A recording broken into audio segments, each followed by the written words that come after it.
Earlier this week, I was flicking through the BBC Science Focus magazine, as you do, and I found an article called The 10 Most Surprising Lessons About Orgasms from the Experts Who Study Them. And I thought, well, I'm curious, 10 things, huh? So things like this. People with spinal cord injuries can still experience orgasms because allegedly the sensory signals from the organs of love can bypass damaged spinal cords, use the vagus nerve, and go straight to the brain's yum-yum centres, apparently.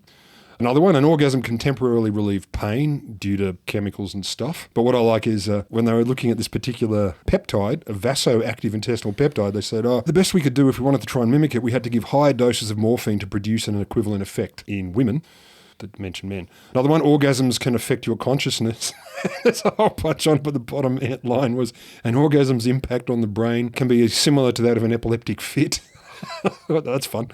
Then they wander into non-humans, like animals using sticks and things to create the pleasures, like female Japanese macaques use sticks, twigs and stones to stimulate the clitori. So I think that's plural. And then there is this one. According to the Guinness Book of World Records, pigs have the longest possible orgasm of any animal, capable of lasting 30 minutes. More specifically, on average, this is a quote, high-performance boar can continuously produce semen for between 5 and 7 minutes, resulting in 200 to 250 mils of semen per ejaculate. So I'm not one to doubt the veracity of the Guinness World Records, but I thought this is a science podcast, so maybe I should double-check this.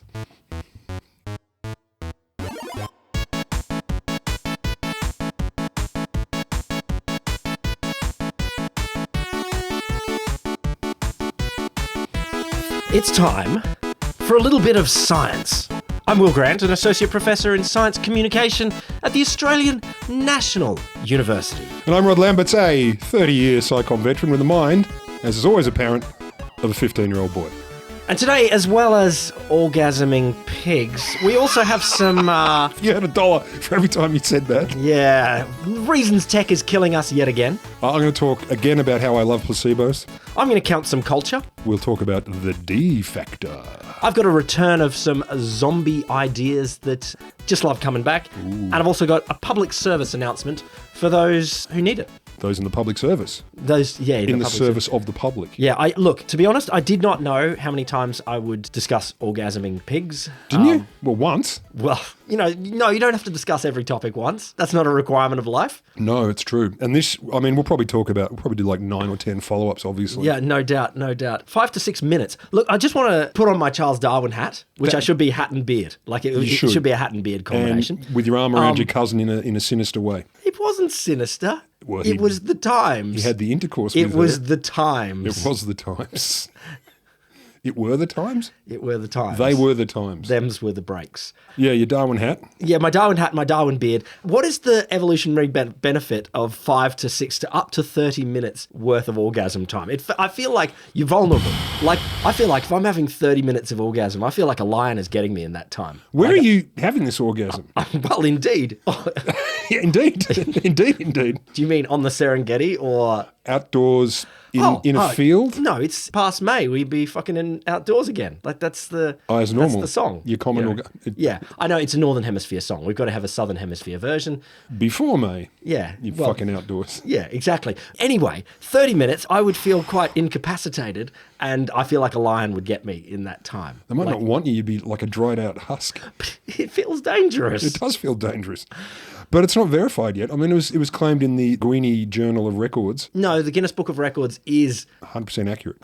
Look, I think they would peg themselves in terms of they would peg themselves. Annals of science, well up there with your Science and Your Nature and the they would Britannica and Wikipedia. They would. No, they take their records very seriously. It's difficult to get in, but to them compared to the natures and the sciences, but difficult for different reasons. But how many razor blades can you swallow? Science doesn't ask for that. I don't think they do that. I think they have a veto on dangerous records. On self-harms? Yeah, I think they definitely have a veto on it. They're like, no, we're not glorifying you got dudes getting records. Shot in the guts with a cannonball and stuff, don't you? Or was that the old version? The old version. That's the Old Testament of the How many cannonballs can you get shot in the guts with? Like, who is more than... Like we can all get one. So like do I have to everyone, live? everyone is one. How long do I have to be alive for afterwards? Okay, so you're doubting the veracity I'm like, of the 5 to 6 minute or the 30-minute version? Because there seems to be two stories here. Yeah, and also straight volume. So there's three things really. There's the 5 to 6 minutes of ejaculation. Yeah. The volume that comes from it. I had a second Darwinian question as well. Oh yeah, what's that? Well, what is the benefit? Like, I feel like, To be really sure. the key point of ejaculate is to get the gentlemanly. Swimmers. Indeed. Or, I was going to go biological. I can't remember what, but the genetic information Spermatozoas. from the Mr. to the Mrs. and... Oh, you have to be married? I think so. Pigs definitely are a marrying species. Anyway, but I feel like in 5 to 6 minutes, we've gone overkill here. Job done. Indeed. Not to mention, I figure some's going to come bubbling out. It's a lot. Because humans, like 0.01 mils? No, it's 10 cc's like the band. That's why they call themselves 10 cc. 10 mil. Yeah. Anyway, so... Did they? Yeah. I didn't know the band. No, they were an old, they went straight to elevator music in the 60s or 70s. We're 10 cc. It's like... Yeah, wow. We're, No, I think I've heard of them. We're a squirt. I couldn't tell you a single song. Doesn't matter. So I thought, let's verify. In the interests of science, let's verify. So obviously my first stop, when it comes to animals, my first stop is to go to the journal Animals. Okay. Actual journal. 2020, pork production with entire males, aka not castrated. Ooh, gross. Directions for control of boar taint. Boar taint is bad. Yeah, I didn't know. I didn't know. You didn't? No, it's not great. Have you ever eaten boar tainted meat? Not that I'm aware. It's got this tang. So basically boar taint is, it's pig meat, but they've left the boar whole, and so there is... There's an accumulation of two compounds. What are the compounds? Androstenone. I thought you were going to say it's literally sperm. Like they're backed up all the way into the ham. Sperm ham. Would you like the sperm ham or I'll take ore. I don't care what ore is. It's not good. No. Like I've. Oh. Well, you got your androstenone and your scatol in the fat of the male pigs. So androstenone is a male pheromone produced in the balls. I thought scatol was a form of jazz. That and yeah, fecally related. It gives the meat a bad smell. Once the male pigs reach puberty, this sort of stuff happens. And there's a whole bunch of other stuff about that I read that was like, it either arouses or fails to arouse the female, and on it goes. But in this article, which was referred to in the original one, no mention of orgasms, and I thought, not good enough. Okay. So I went digging, because we are a science, fact-based, evidence-directed podcast. Good. So I found, after a lot of digging, the verification website, and you're going to love this. It's from the Queensland government, subset Business Queensland. I feel like this is business in Queensland. We're not actually, I didn't know they were a big pig producing state, but we are a thorough state. No one said, exactly. No one said big pigs, or many. So you're familiar with the website, of course, being a Queenslander, Business Queensland. And the handy article I came across was called Collecting Boar Semen. Indeed. So we're getting into the methods part of the study. Oh, please. Oh, jeez. Well, you need to know that. You need to know how we get to the end to see if Guinness was right. Oh, do we need to? Yeah. Can we give like a timestamp here that listeners can skip ahead a little bit? Okay, hang on. I'll click my tongue. Can I skip ahead? No. No, you're obliged. You signed up. Oh, Jesus. This is important. This is methods. So I had to rearrange it because they gave you the order of the method. I'm just going to pause for a second. And you have never gotten around to watching Clarkson's Farm, and you would bloody love it because it's bloody great TV. I'm going to get there. And you know that when Amazon starts scratching the barrel for, what scenario can we get Clarkson to do? You know that this is coming. It is coming. So it begins. When you're collecting boar semen, you want to be in a shady, draft-free environment. So that's fair. When it comes to the receptacle, it needs to be about 34 degrees, dry and insulated flask. Okay, well, yeah, you don't want the temperature to drop too much. No, you've got to keep the efficacy. You do, because also if you need to avoid ultraviolet light and sudden temperature changes, because that can make your boar semen deteriorate. Okay. So that means, like we would have done, don't get out the black light to see how shiny boar semen is under the evidence hunting light, because you might fuck it up. Now, you've got that sorted. Yeah. Make sure you have your adjustable dummy sow ready to go. Adjustable dummy sow. Oh, yeah. They're available on lovehoney.com. No, they're not. I hope they're not. They probably are. On the Queensland government website. I mean, of course they're available somewhere, but wow. Like the intern, can you put links to the equipment? Yes, sir. Not that link. You're not even going to go into the adjustable dummy sow. No, there's so much more to talk about. Okay. I'm just giving you the suitable for work version. Mm-hmm. Depends where you work. To minimise irritation to the boar and disruption to the process, the long hairs around the boar's prepuce should be clipped. Oh, indeed. So Brazilian your boar. Really? I mean, they had many years of evolution when their pubes weren't clipped. Yes. I feel like... But this is science. Sure. / business. Sure. I feel like someone is a neat freak who's got involved. Can you imagine that? If I have to do this, I tidy it up a bit. get Come the on. pubes out of the way at least. Come on, it's gross. Okay, let's talk gloves. Indeed. The big ones. The big ones, the thick ones. The ones that make my arms 40 feet longer. I want the Chernobyl gloves. Exactly. I'm reaching through a wall here. Yeah, I want rhino hide and 3 mils of lead. You will feel nothing. Yeah. So they should be polyvinyl, not latex. They stress not latex. Okay. I don't know why. It might be because boars aren't into that kind of kink. So the person collecting should grasp the spiral end of the penis with their gloved hand. Spiral end? They are spirally. I knew that. Yeah, you did. And you should allow the boar to thrust a few times before you apply pressure. The pressure caused by the clenched hand imitates the estrus sow's cervix and stimulates ejaculation. Note here, some boars prefer more pressure than others. Oh, wow. Which apparently becomes obvious with experience. Indeed. So you know what kind of a boar you're dealing with. Yeah. Is it Big Eric or is it Small Steve? Yeah. The ejaculation process, there are 4 phases, which is amazing, and it takes 5 to 10 minutes. So we're getting into this time thing, and we're kind of verifying the 5 to 10 minute ejaculate here. So phase 1 is the pre-sperm thing. It consists of clear seminal fluid, some gel, some dead sperm cells, and is heavily contaminated with bacteria. Don't collect this. Okay, no good. Don't collect no this. good. No. Some gel. Gel, yeah, they say gel, and that's what gel is. I'm like, I don't think I want to know. Phase 2, sperm-rich fraction, is around 50 mils. All right. Wow. And that's only phase 2 of 4. And if you're curious, it's creamy white in colour, contains the greatest density of sperm. You should collect it in the pre-warmed thermos or cup. Indeed. Pre-warmed because, Yeah, I know. Phase 3 is about 80 mils. Okay. So we're adding it up here. It's a bit grey, lower density sperm. And your final and 4th phase... Do we keep that? Do we keep that bit? It didn't say. Oh. I suppose you put it in a separate container just in case. Yeah, sure. Coffee afterwards. The final stage, 250 mils, up to 250 mils. Oh. Clear seminal plasma and gel. Again, you collect that separately, put it elsewhere, and you don't want that. So they also say, note, the bore should be observed after collection to ensure the penis is fully retracted. I don't know why. Or what happens if it's not? I don't know, and they don't tell me that either. I'm like, well, you just got to keep watching. It's still there. Hang on, and gone. So from this study, my verification study, and this isn't a study, I learned that there's no suggestion anywhere of a 30-minute orgasm. That might be a little bit... Okay, that's hyperbolic. A little bit hyperbolic, exactly. But the 5 to 10-minute thing seems to be verified. Coming for 5 to 10 minutes. I mean, how often can boars make a baby then? Like it feels... 3 times a day. Like, well, if you have to build up 250 mils worth of liquid in you, I assume it's not instant. Like, I don't know. See, I told you there'd be follow-up episodes. Oh, God. How many times? But yeah, so 30 minutes, no. The time of ejaculation, yes. And the load, huge-mungus. And my takeaways, there are 2. 1, call me cynical, but it means that maybe you should check your Guinness Book of Records just to be sure they're not being your hyperbolics. And 2, until today, I did not have pig wanker on my list of backup jobs in case everything else falls through. But now I'm going to put it on seek. What else could you do? Wank pigs. You're welcome. You are too, listener. Hey, I've got some baby news for you as well then. Congratulations. No, I've got a story for you about how Steve Jobs is ruining the world. Still. Well, you're still. From beyond the grave. From beyond the grave. No, so there's a global crisis, and it depends on your way of approaching this, of human babies. Human babies. Human babies. Like, there's people out there that are like, we are hitting a fertility crisis. So we've got too many. No, not enough. So that's the old crisis, too many babies. Now the people are saying, not enough babies. Now, I don't actually have a dog in the fight of how many babies there should be. Maybe I could, but that's not the point of this story. Okay. But we know that we've had a slide in human babies over the the last 30 or 40 years around the world. Yep. We've had a lot. You get a lot fewer numbers of human babies per woman. That's the standard way of counting. BPW. Babies per woman. Yeah. I think so. Mm-hmm.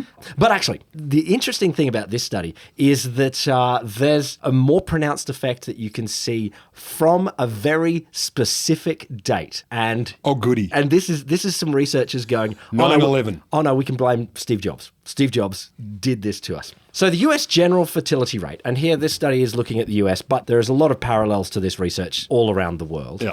The US general fertility rate has fallen by 22% since 2007. There's a bunch of theories of and you can see there's a graph of US fertility. It sort of tracks along pretty static. At whatever level, it doesn't matter. But you hit 2007 and there is a peak, and since that point has gone down. Now, there's been a bunch of people that said, oh, that's the global financial crisis, or maybe it's increased contraceptive use, or, no one can get a house, so no one can have a baby, or childcare costs, or a bunch of other things.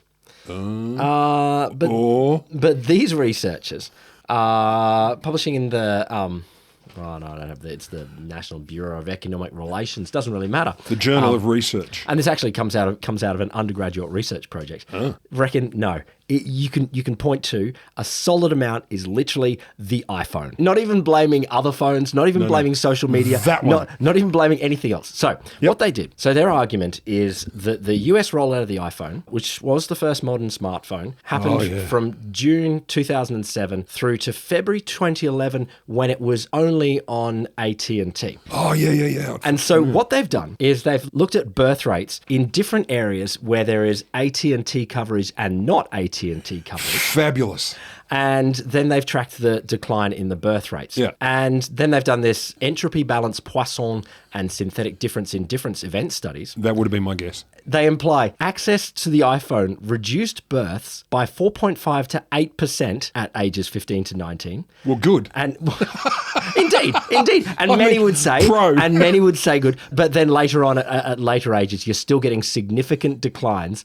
And what they're doing. So they went on births, not pregnancies. Yes, births. Well, it's probably easier to track than pregnancies. Well, they're an easy one. But basically what they're doing is looking at areas literally where you could get the iPhone and where you couldn't get the iPhone. That's awesome. And this is like down to the county level sort of thing. Yeah. And you can show, the Fabulous. counties where they could get the iPhone, because it's only in AT&T areas, they had a sooner decline in this birth rate. And then when they got the iPhone later, they had the decline later. You coming to bed?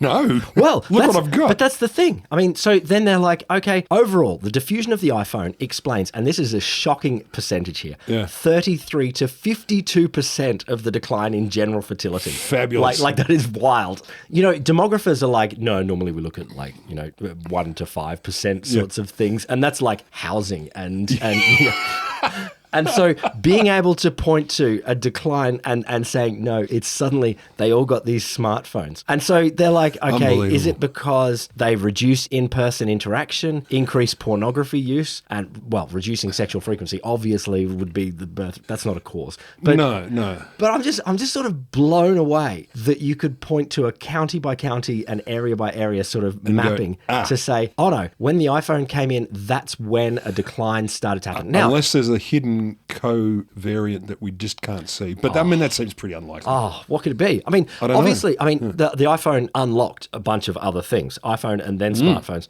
unlocked, potential increased porn use, increased social media, further disconnections from people. Yeah. But you can literally track it to moments as it rolls across the US. You can see this start of this decline in fertility. I kind of, just from being mesmerised, like I remember I went to, just before the iPhone, when the iPod Touch came out, and it just been announced, and we couldn't get any in Australia, and I was coincidentally on a work trip to the Honolulus, and I got one, and I looked at it, and I remember I was texting on my actual phone to my wife going, this is just so lickable. Everything about, I just look at it and I just want to lick this thing because it's just so delicious. But I remember it being called... And that wasn't even a phone. It was the Jesus phone. Like everyone knew it was coming, and it's like Steve Jobs announces, that's the Onion's headline for it. The Jesus phone.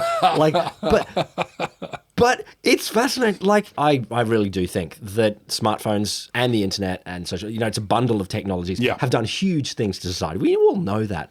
But to be able to point so precisely... One device. To, these sort of broad historical trends. Changing birth rate. Normally we say, okay, we need to, to change the birth rates in developing world where people are saying, okay, there's too many. It's like, okay, we need to increase education of women. And that's like a decades-long project sort of thing. It's like, no, you could just give them all iPhones. We'll just sell them this shit and go. Have one of these.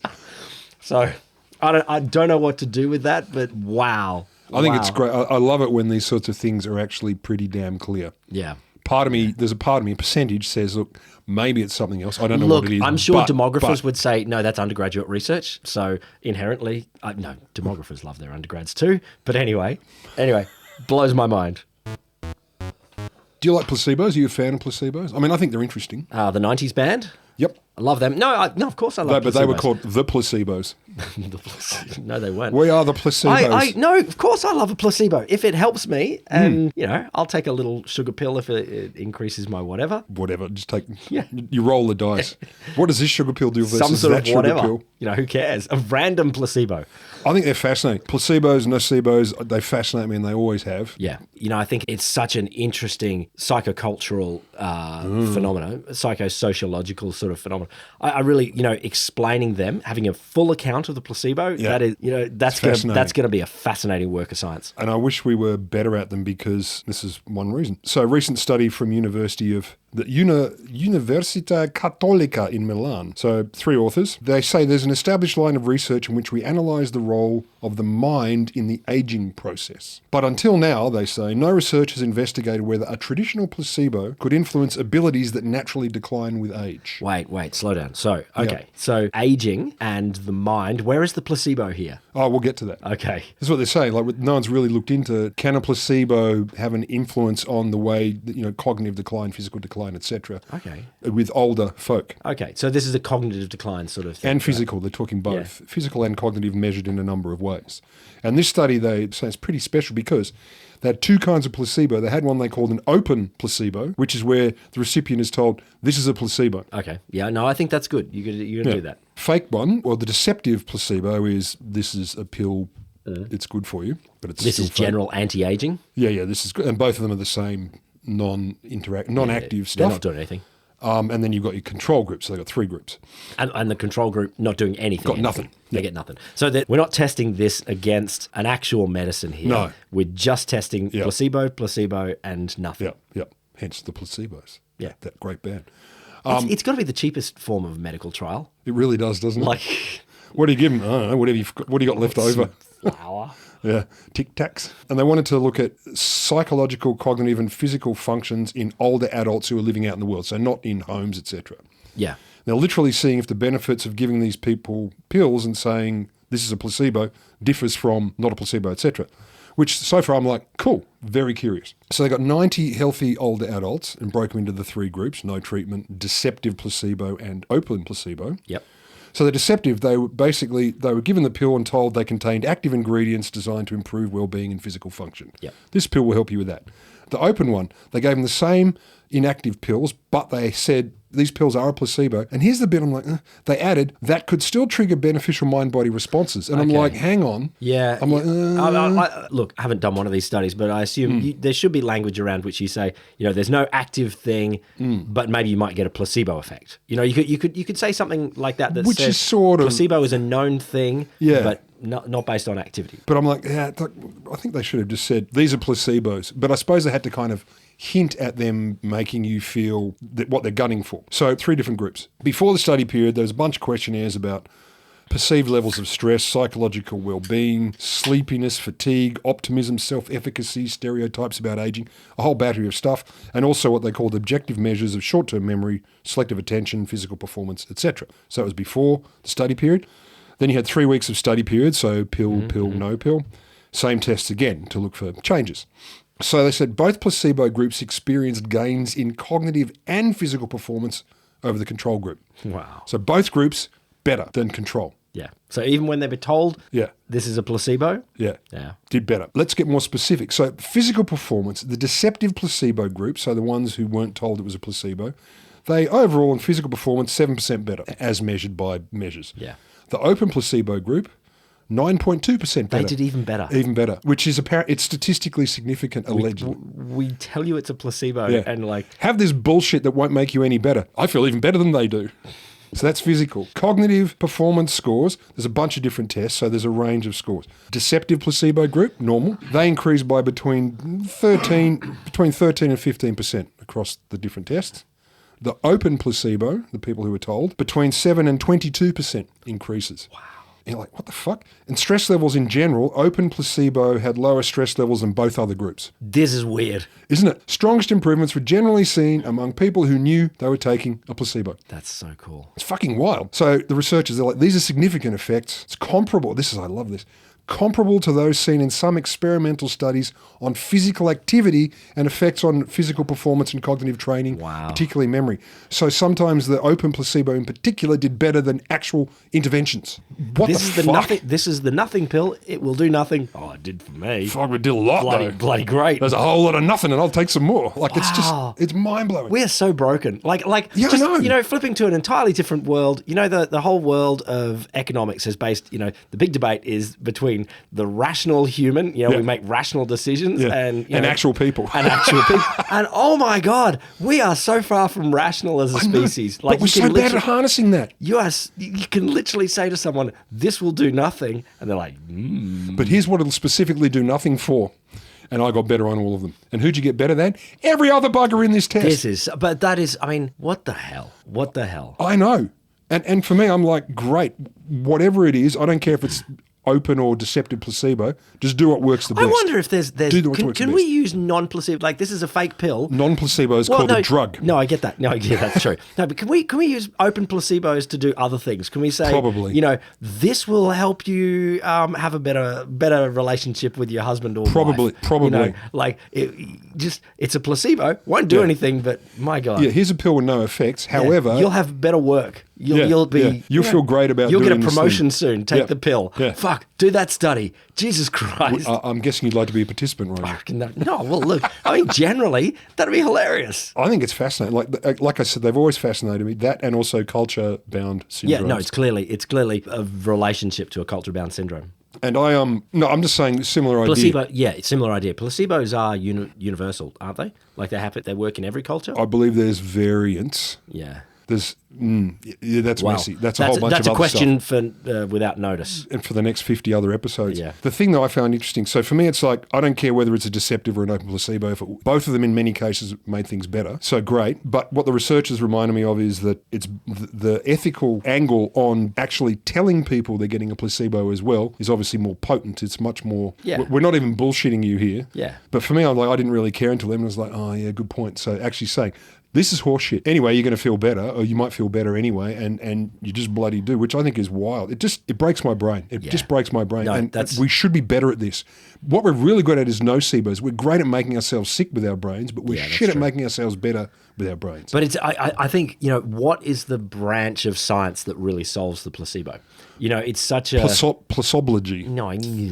No, but I mean, it's such clearly cultural, sociological, psychological. But there's like medicinal and I know, it's just delightful. That's the thing. I bloody love a placebo study. I love a nocebo. I love them all. They're fabulous. And this one kind of intrigues me. Yeah, there is that. You know, it's like the kids getting high when they're not smoking, but their friends are, and it's like, oh yeah, we all had those friends. We are a susceptible creature. Didn't you have, we fucked with a few friends. We were like, oh no, this is really strong alcohol. We stole from our parents' medicine cabinet or whatever, and they got blind. They got blind, and like, you haven't had anything, you dickhead. And they're chundering and carrying on, and I'm like, you idiot.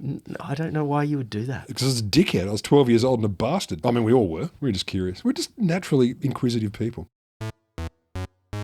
Hey, over a number of years, we've spoken on this podcast, and it's forebears. Yep, all four of them. About some great ideas to change the weather. Yes. Yes, we have. Bomb the weather into submission. Yes, we have. So we know that going back to the 1890s, Robert St. George Dryanforth tried to bomb the weather into submission with cannon. Totally won. Not quite. I forgot. It's interesting that a guy who wants to like get rid of rain, for example, is called Dryanforth. Dryanforth, indeed. It should be called Drayton Moore. Dryden Moore, okay. But, you know, in the period after, Vietnam War-ish, we've talked about that, a period where there was a bunch of things that the US tried to do to Vietnam to adjust weather there. We, of course, come... for Vietnam. We come to the first Trump administration where he did talk about nuking hurricanes into submission. Everyone knows if there's an overwhelming force... Get a more overwhelming force. Amazing. It's amazing. This is a freaking zombie idea. It will not die. It won't. And it's usually small-dicked men who are like, well, what if we make it bigger? Well, I've got a slight new twist. Okay. Slight new twist. So in PLOS, a new study. Public Library of Science. Public Library of Science. Oh, I was saying that more with, I know it's Public Library of Science, but they've added a new little flip to this idea. Good. Yeah, instead of just going straight there with bombs and nukes, We just try shouting. No, Jiu-Jitsu. So this is wait. extreme weather events, e.g. droughts, floods, heat waves, and freezes, are increasing in frequency and intensity. That's climate change, folks. Posing severe socioeconomic impacts as growing populations heighten exposure to risks. So what we do, martial arts style, is we use their energy against them. Yes. Jiu-jitsu. We propose supplementing Dast Imaginant with literally, this is from the abstract and even the title of their paper, with weather jiu-jitsu. A strategy that exploits the chaotic sensitivity of mid-latitude atmospheric dynamics to redirect destructive weather trajectories through small, precisely timed perturbations, guided by finite time Lyapunov exponent, FTLE, diagnostics and deep learning forecast models. Okay, so FTLE, faster than light. yeah, exactly. energy. Faster. Yeah, you can't use the acronym FTL. Like it's No, like, unless you mean faster than light. Indeed. It never happened, but anyway, that's what you should be. So what they've done, they got the supercomputer out and the deep learning machine out, and they've said, okay, we've done some experiments using the Aurora Deep Learning Earth System model. And here's another word that triggers me. FTLE, this is their model, guided nudges. But it's like, it's a jiu-jitsu nudge. I guess a jiu-jitsu nudge is like you avoid the fight by flicking the guy like 2 blocks earlier. You're going to get mugged and you sort of... It's all around the little finger. If you blow on the guy's ear like 5 blocks earlier before... Which kind of... Oh, that kind of blow. Yeah, that kind of... Yeah, indeed. Because that takes time. Either of those... 30 minutes if you're... Oh, Christ, he blew in my ear. I don't want to fight anymore. I'm grossed out. Many blocks before, then you've either nudged... I think jiu-jitsu is a bit closer than a nudge, but anyway, so... To be honest, it's more sort of kung fu. Yeah, exactly, Very kung exactly. fu.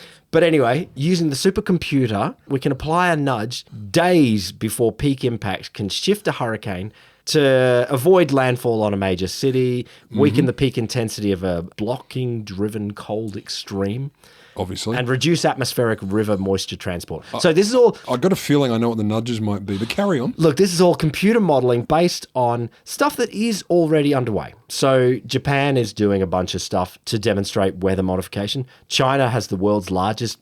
what a surprise. Yeah, China right. has the world's largest national weather modification program. To be fair, China has the world's largest most things. Yeah, sure. Exactly.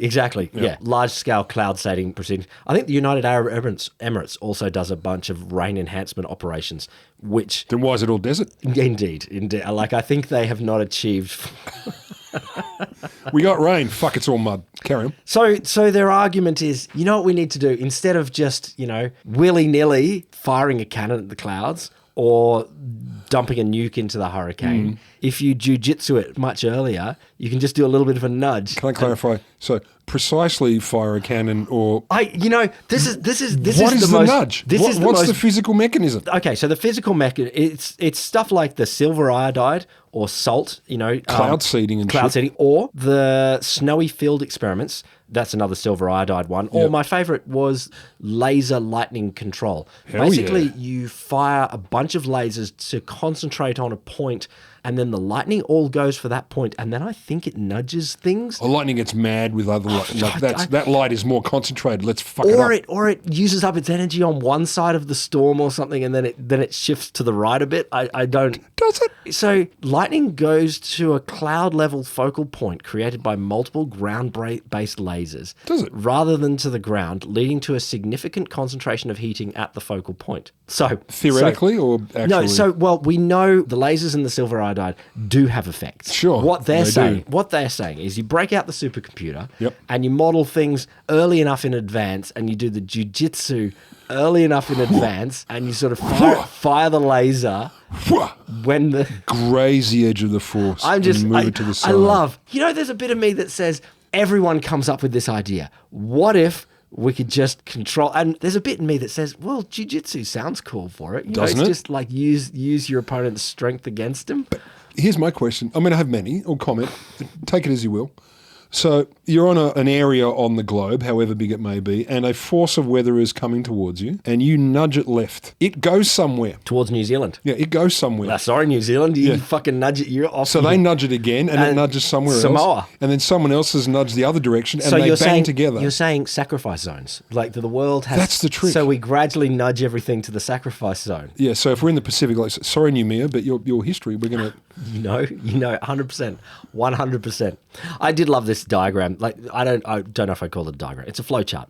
And so they got like 4 boxes and a little arrow at the end. Well, then you know it's legit. Yeah, indeed. Box 1, Lorenz theory, chaos control. Butterfly time. Yeah, butterfly time. Yeah, So yeah, this yeah. is chaos science. Yeah, yeah. Box 2, DL perturbation experiment. So this is like you're doing some of the lasers or something like that. Mm-hmm. Engineering implementation, easy. Evaluation and safeguards. And then the last thing, Result. weather jiu-jitsu.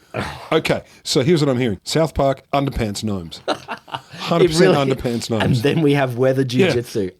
Stage 1, collect profits. Stage 2, stage 1, collect underpants. Stage 2, meh. Stage 3, profits. This is the same thing. Stage 1, butterfly effect. Stage 2, lasers and shit. Then there's a third stage, and then the fourth stage is good. I get why in a science fiction novel you'd go, okay, theoretically, a thing that humans might like to do is control the weather.